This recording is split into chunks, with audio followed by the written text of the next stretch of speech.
curiosidade para conhecer vocês, porque primeiro a gente recebe as histórias, lê as fichas. Aí tem uma comissão que a gente convidou 6 pessoas para a leitura e a escolha dessas histórias. É um trabalho assim bem cuidadoso e não é fácil. Porque são muitas variáveis e são muitas histórias boas e a gente vai ficando mais impressionado com como o nosso país é maravilhoso, pelas histórias que chegam, né? Hoje, como eu estava dizendo nisso, é um dia de apresentação mesmo, né? Para vocês tirarem as dúvidas, para vocês conhecerem a gente conhecer vocês e vocês contarem o que motivou, né, a cada um de vocês a contar essas histórias. E os professores ficam super curiosos também. E o pessoal da comissão de seleção é que pediu para vir, a gente está tão envolvido com essas histórias que agora a gente quer ver o rosto das pessoas. Então, eles vêm também para conhecer vocês. A ideia do projeto é compartilhar, né? Então, a gente faz esse DVD, distribui e depois a gente recebe muito retorno também, né, de mais e mais pessoas que ficam sabendo, que ficam conhecendo os trabalhos por aí afora. Mais ou menos, pelo que eu vi dos projetos que vocês apresentaram, está mais ou menos dividido ao meio as pessoas que têm intenção de se expressar através do documentário e as pessoas que têm a intenção de se expressar através da ficção. E hoje existe tantos tipos de documentários que muita gente até se recusa a chamar algum desses tipos de documentário, né? Chamam documentário de criação, tem até o falso documentário, que não é documentário, mas usa a linguagem, a forma do documentário para contar uma ficção, ou seja, isso agora tem uma novidade maravilhosa, né? Que é o documentário de animação. Essa é a terceira margem do rio, digamos assim, do audiovisual. Esses ensaios estão cada vez mais conformando, e que eu particularmente acho que é, nesse momento, a única arte contemporânea que nós temos. Talvez a coisa mais importante que eu possa dizer aqui de vocês, de linguagem audiovisual, é que toda essa importância social, agora também grande importância econômica, mas vamos ficar em importância social, a importância pessoal, né, de cada um com o cinema, a relação de cada um com o cinema, a importância na educação das pessoas, na formação das pessoas. Todo o século XX a gente já notou isso, né? O cinema é um grande formador, para bem ou para mal, né? E agora no século XXI a linguagem audiovisual vai ser muito mais do que o cinema, né? O cine digital é o futuro, ou a gente não pode perder de vista, ou a gente pode ser considerado no futuro um marginal, um lado B do cinema? Vídeo digital é cinema ou vídeo digital não é cinema? Cinema é só película? Vídeo digital é cinema, é o novo cinema, é o novo suporte do cinema. Eu acho que em 20 anos ninguém mais estará usando película para fazer nada, filmes, nem para fotografar, nem nada. O suporte eletrônico oferece mais possibilidades de invenção, mais possibilidades de experimentação, mais possibilidades de efeitos especiais, mais possibilidades de tudo do que o suporte químico. O suporte químico sempre foi muito limitado e agora um novo mundo se abre. As histórias todas foram muito interessantes, assim, aí eu falava delas, conversava, assim, foi realmente um trabalho muito gratificante e assim, eu quero ver os filmes prontos, tá? E desejo a vocês que seja um processo bem legal. E é isso. Desejo boa sorte a vocês e é ótimo estar vendo aqui a cara de cada um que a gente conhece tão bem as histórias. Parabéns para vocês. E foi um processo muito gratificante para mim. Ler as histórias e compartilhar o entendimento das histórias com o grupo foi muito bom para a gente também entender várias posições, né? Cada um tem um tipo de trabalho, faz um tipo de leitura da história. Eu contei a história das irmãs Conceição da Silva, que são as últimas descendentes de um grupo de escravos que veio do Congo no século XIX e que foram na época da ilegalidade do tráfico de escravos e que foram viver na região de Iguaba Grande. Elas passaram por todo o processo de expulsão da terra e ficaram muito isoladas, viviam elas praticamente não falam ainda hoje com quase ninguém, e aí eu fiz fazer o filme. E aí o filme foi para a França e eu fiquei muito feliz porque o filme ganhou o festival. Então,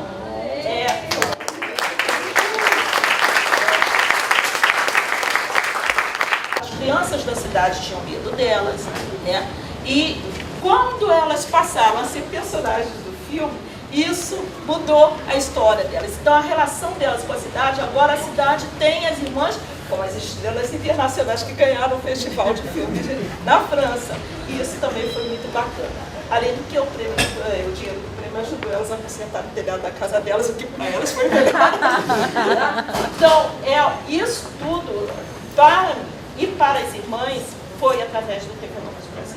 Esse compositor fez assim, com uma Zezinha, né? Fez assim, acabou de fazer a música, tá lá e tal, mas ele nunca registrou. Aí ele vai ter que registrar. A lei de direitos autorais, na verdade, ela protege uma obra desde que seja registrada. E quem for falar, quem estiver no documento fechado, você consegue ter autorização, aí você pega a autorização. A minha história conta por onde eu vivi, né? Eu pensei, pelo menos de longe, dizer, este é o tal lugar onde ocorreu isso e isso. Eu não posso fazer isso? Plano geral. Sim? Plano geral pode. Pode? Uma outra é a questão da música. Por exemplo, eles colocaram um trecho da música Asa Branca de Luiz Gonzaga. Aí eu, digamos que tenha 3 minutos e 50 segundos, por exemplo. Aí eu vou poder utilizar o quê? 20 segundos? Então, é o terceiro ano, né, que eu estou dando essa oficina aqui de roteiro e direção. É sempre muito rápido esse processo entre eles não saberem, não terem os conhecimentos técnicos, conhecimentos práticos, os conhecimentos até estéticos, artísticos de cinema, e o quanto eles vão descobrindo e aprendendo até ali o linguajar, os termos, o entendimento do que eles estão fazendo. Então é muito rápido esse processo, é sempre muito surpreendente essa passagem. Eu acho que tem um lado da descoberta da parte deles e tem um lado do desejo. Essas duas coisas são muito legais. Você sente as pessoas com uma energia, né, um desejo, elas sabem que esse tempo vai ser um tempo muito curto, que vai acabar muito rápido e que, por outro lado, elas têm que tirar o máximo. Então é uma aula muito energizante, assim, para dar até para os próprios professores, eu acho, porque você se sente muito bem recebido. Eu acho que você tem que confiar que a história está se contando. Agora, claro que tudo que você achar que acrescenta, né, sem precisar explicar demais, eu acho que vale a pena. Eu sou veterano das oficinas, tenho esse prazer e essa sorte de poder participar, né? As pessoas geralmente acham que a gente tem mais a transmitir do que receber, e eu particularmente acho o contrário. Acho que a gente acaba conhecendo pessoas que têm experiências de vida, realidades tão distintas da minha, e ao mesmo tempo pessoas que têm o mesmo objetivo que eu, né? As pessoas querem fazer cinema, as pessoas querem fazer filmes, as pessoas querem contar histórias, as pessoas querem mostrar um pouco da sua realidade, um pouco de si mesmas. E o fato de estarem começando ou fazendo um primeiro trabalho, isso é só experiência, né? A experiência é uma coisa que você adquire. Então, a gente tem basicamente tentado passar um pouquinho de técnica para as pessoas poderem materializar, né, essa intenção de contar, né? Conseguirem contar isso no processo audiovisual. Cena 9. Contatos. O homem que aparece e desaparece começa a conversar com alguns caçadores, pedindo para ficar só. Então é preciso mostrar que alguém veja isso, ou alguém, né? Criar uns 3 ou 4 personagens que, de certa forma, conduzam essa história. Eu pensei assim, mostrar a genialidade desse senhor, que é José Honorato, e falar sobre as construções, como elas foram feitas. Agora, com isso, eu não sei se eu me permito fazer isso ou se eu tenho que focar só na questão do senhor que construiu ou só nas construções. Os 2 pontos dão filme, quer dizer, mas você tem que escolher um deles. Porque assim, esse senhor, ele teve 9 filhos e os 9 filhos foram obrigados a construir isso com ele. Então eu acho que você tem uma linha aí, quer dizer, um cara que tem um imaginário, que quer construir uma cidade, ou quer construir pelo menos uma vila, um castelo, o que for, e vai pondo toda a sua vida dentro disso, e vai obrigando os filhos a trabalharem para ele. Foi bom você ter lembrado agora do entrevistado, que é o seguinte, o entrevistado é uma coisa que pode ser extraordinária e pode ser um perigo horroroso. Porque se ele for aquele entrevistado meio boca mole, meio não sei o quê, ou que só responde sim ou não, ou que conta a história tipo telegrama, ele vai derrubar teu filme. Então você tem que trocar para um outro que fale o mesmo assunto, que seja mais falastrão, que conte história mais... Que é o caso do único filho vivo ainda. Uma ele história conta mais essas simpática e tal. Inteiras, magníficas. Então ele é um bom entrevistado. A rapaziada que veio das cidades menos de 20 mil habitantes sabem o que eles querem, quer dizer, eles não podem não dominar ainda completamente, alguns até sabem alguma coisa, outros sabem mais, outros não sabem nada, da técnica cinematográfica. Mas eles sabem o que querem falar, o que querem do filme. Então isso facilita muito a parte estrutural, ou seja, de dizer o que é. Como é que se estrutura um roteiro, como é que faz uma listagem de filmagem, como é que se faz as regras técnicas do cinema, de movimentos de câmera, de uso de lentes, é mais fácil, porque sabendo o que se quer, depois é mais fácil saber como quer filmar aquilo. Posso fechar no close sem ela estar aparecendo, posso abrir, mas é a linguagem plano contra plano, respeitando isso na entrevista, assim. É isso que eu falo. Jornalismo. Respeitando essa coisa de quem está à direita e à esquerda. Quando ela falar, já passa cobrindo a fala do rosto dela, e dá a impressão que os dois estão falando, é isso? É, eu estou conversando. Sempre vai ter que pegar o olhar de um falando para o outro. Pega um lado da filmagem direita de um, do outro à esquerda. Que vai dar a impressão de que um está olhando para o outro. Não pode ser todos os dois o mesmo, por exemplo, lado direito e direito. Porque um vai ficar olhando para um lugar e outro para outro, não é isso? Aí um está mais atrás, outro está mais na frente, outro está não sei o quê. Mas quando você vê isso na imagem, o que você vê é que tem sempre alguém à direita também, ou à esquerda. Essa relação que fica visualmente, porque são duas dimensões. Então essa é a relação que você tem que preservar às vezes. Final da tarde, exterior, dia. Final da tarde, se você bota final da tarde, que equivale ao entardecer, você não precisa botar dia no cabeçalho, né? Então, final da tarde, exterior. Agora, qual é o local? Aqui era, na cena 1, é o morro, peito de moça, não é isso? Então tem que botar cena 1, morro, ou o nome do local lá, não sei como é que chama, morro, exterior, final da tarde, pronto. Exterior, final da tarde, aqui tá certo, tá vendo? Você tirou o dia. Aí cena 3, durante o dia, exterior. Ele arando a terra com os bois. Isso é o quê? Fazenda também, roçado, como é que chama? Roça. Roça, então pô, cena 3, roça, exterior dia. Esse durante o dia, não precisa botar o durante. Se você bota o dia, já está implícito que é durante o dia, né? Meu nome é Marta Ferrares, eu sou diretora de produção, dei a aula de produção de ficção aqui para o Revelando os Brasis. Eu achei que esse ano, eu já dei há 2 anos atrás a mesma aula, eu achei que esse ano as pessoas são mais homogêneas, então tem mais ou menos um nível de conhecimento parecido. Foi fácil a comunicação, eu tentei focar mais na parte prática, passando para eles como deve ser feita a organização da produção, né? Que nessa minha aula de ficção é fundamental, porque se você não tiver tudo muito bem planejado, você provavelmente vai estourar ou o seu cronograma de tempo ou o seu orçamento. E finalizando com uma ênfase maior nos documentos de produção, nesses documentos que ajudam essa organização. A autorização de uso de imagem é o seguinte: a pessoa autoriza o uso da imagem e da voz dela naquele audiovisual. Então tem que ter o nome do filme, tá? O que é performance? Um cara tocando violão. Gente, obras conhecidas, não usem, pelo amor de Deus. Música de Roberto Carlos, uma preocupação. Você vai filmar no restaurante tal, uma cena no restaurante, a música, o ambiente está ligada. Está tocando Roberto Carlos, manda parar, pelo amor de Deus. Porque você não vai... Aí você vai gravar uma cena com a música do Roberto Carlos ao fundo, não tem como tirar. Você não pode usar essa cena, porque ele também não autoriza nada nem para a própria mãe. Eu sou Cristiana Grumbach, dei aula de produção em documentário aqui para o Revelando os Brasis. A experiência com eles foi muito interessante. Eu acho que a gente teve a oportunidade não só de falar de produção, mas de falar de documentário, de linguagem.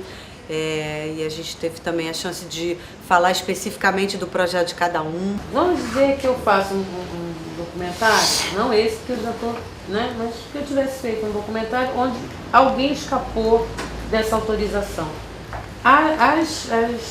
Os canais de TV não aceitam se não tiver com todos os canais Futura. Eu vou filmar uma hidrelétrica, né? Uma pequena hidrelétrica que tem lá um lago e todo complexo, é pequeno. E vou filmar também uma outra fábrica de celulose que tem lá, em que eles captam a água do rio e jogam os detritos. Eu vou filmar essas partes. Preciso dessa autorização também? Eu acredito que eles não vão querer que eu filme e mostre o que eles estão fazendo no rio. Tem um filme do Leon Risman, que ele vai filmar a greve, quando surgiu como uma liderança. E aí ele queria filmar uma fábrica e o policial, na época era ditadura, né? O policial não deixou filmar a fábrica. Aí sabe o que ele fez? Ele filmou a entrevista com o policial, a cena que interditava ele de fazer aquela filmagem. Eu gostaria de saber de vocês de que forma vocês gostariam de representar visualmente o filme. O que vocês querem falar com o filme? Essa é a matéria-prima. Depois de vocês descobrirem de que forma que vocês vão representar na arte as histórias, aí sim a gente vai resolver o problema, vai ver que cortina, vai ver cor do sofá, vai ver se tem sofá, se não tem, como é que é o layout dessa casa, ou seja, como é que é a distribuição dos móveis, objetos e tal dessa casa, ou não, de uma locação externa. Projeto lindo, eu conhecia o projeto, mas eu não conhecia de perto, né, a fundo, como é que era todo o procedimento. E a primeira vez que eu participo na seleção, podendo contribuir também um pouco com essa parte do som, tentando fazer com que eles entendam que é também uma matéria para ser desenvolvida, né? Afinal de contas é feito de áudio e vídeo, né? E desmistificar um pouco a coisa do som, que ele tem um lugar próprio para existir. Não precisa existir só com a imagem, ele pode inclusive criar imagens que não estão lá. Então isso foi muito legal, eu espero que eles tenham aproveitado e possam colocar isso nos roteiros deles também, né? Eu estou fazendo minha primeira oficina do Revelando os Brasis, dando aulas de direção de fotografia para documentário. Está sendo uma experiência bastante interessante. Em 2 dias tentar passar um conteúdo tão técnico, né, e ao mesmo tempo sensível, estético, para um grupo que tem excelentes histórias, mas está muito ávido por essa instrumentalização mesmo. Assim. Agora eu vou abrir, tá? Tá vendo que o Alan tá desfocado. Eu vou começar a ler. Ó o Alan entrando em foco. Ó o Alan entrando em foco. Ó o Alan já focado. Abriu a tela, o que está acontecendo? O Alan, Felipe, ou seja, minha profundidade de campo está ficando maior. Antes eu só tinha o ângulo no Alan, na Carmen. Agora eu tenho a Carmen, o Alan e o Felipe. A minha ideia, na verdade, é instrumentalizar o olhar desses diretores, fazer com que eles sejam capazes de criar boas imagens e que façam um cinema rico a partir de histórias tão bonitas que eles estão trazendo aqui. Um dia de calor, ensolarado, se isso for uma coisa importante, a luz tem que contar isso. Se no teu roteiro foi importante dizer que ele está no quarto de noite, você não pode de repente chegar e colocar uma luz entrando pela janela. A luz entra pela janela quando está de dia. Se você botar essa luz entrando pela janela, você tem que justificar. Então de repente é um letreiro luminoso que tem do outro lado da rua e está jogando uma luz, aí não pode ser branco, tem que ser de uma cor, ou então de repente é a lua, vocês estão entendendo? O chicote ele borra as coisas na tela. Tá? Por exemplo, estou aqui com a minha amiga. teu chicote vai lá. Tá vendo? As coisas, elas borram na tela. Tá? Isso pode ser legal? Pode, né? A pessoa tá lá, pode levar um susto, você pode utilizar o chicote para cortar esse susto. Na oficina aqui de edição, a gente assistiu algumas coisas juntos. Eles gostam muito de ouvir a experiência do profissional, então eles gostam muito quando eu conto coisas que eu vivi, porque acho que eles conseguem se identificar e se colocar num lugar, processo de edição, que eu trabalhei com essa música, com aquela, e mostrar trechinhos de trabalhos que a gente faz, em geral, me parece que eles se interessam mais do que filmes de terceiros. E, sobretudo, botar o povo para pegar no software. A gente sabe que aqui no Revelando, a oficina de edição não tem como objetivo ensinar ninguém a editar, mas ensinar eles a se relacionarem com os editores, né? Mas eu acho que assim, entender a lógica do software só olhando para ele, entender que eles têm que organizar esse material, eles são responsáveis pela organização do material antes da edição, como é que organiza em bins, se apropriar um pouco desses nomes para eles poderem falar com os editores mais de igual para igual, né? Se sentirem mais seguros para pedir o que eles vão pedir, saber que os recursos que eles têm à mão. E aí eu acho que essa experiência concreta de pegar no mouse, marcar em out, jogar no timeline, entender o que é um bin, o que é um clipe, mexendo, a impressão que eu tenho já com algumas oficinas que eu dei, que é isso que traz os caras para... E eles sempre ficam encantados. Nossa, editar é demais! O processo de montagem, ele é influenciado, ou ele se dá, ou ele se adapta de acordo com esses dois extremos, a parte de produção e a parte de exibição, que é como o material foi capturado, qual é a sua imagem, que suporte está a sua imagem e como o material vai ser exibido. Para que você vai fazer esse filme? Qual a finalidade desse filme? Né? Então você pode filmar geralmente um vídeo aqui, HDV ou MDV, né? Vídeo analógico. Você pode filmar em filme, em película, tem todo um processo de laboratório fotográfico completamente diferenciado. Então esse material chega na mão do montador, então ele vai importar de uma determinada forma. Né? É o formato, né? Que você recebe, o formato que você... O formato que você define. Né? Você, como realizadora, vai definir o formato que for mais condizente com as suas necessidades, com o seu orçamento. Se vocês, ao longo aí do curso de vocês, ou mesmo depois, quiserem fazer um contato com a Petrobras, tiverem alguma dúvida, tiverem querendo conhecer como funciona alguma coisa de patrocínio da Petrobras, através do Revelando Brasil, vocês têm esse canal com a gente lá. Através do site da Petrobras também tem esse canal. Fiquem ligados a esse edital, fiquem ligados nos outros editais, né? Tocar essa semente que vocês estão tendo aqui no Revelando Brasil, dá força para que ela floresça, né? E traga para vocês muitas realizações.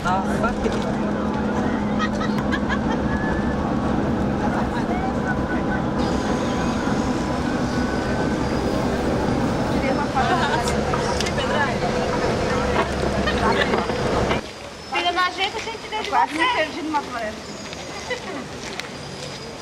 Eu quero que você me deixe, tá? Olha. Mesmo que não deixar legal, pode ser.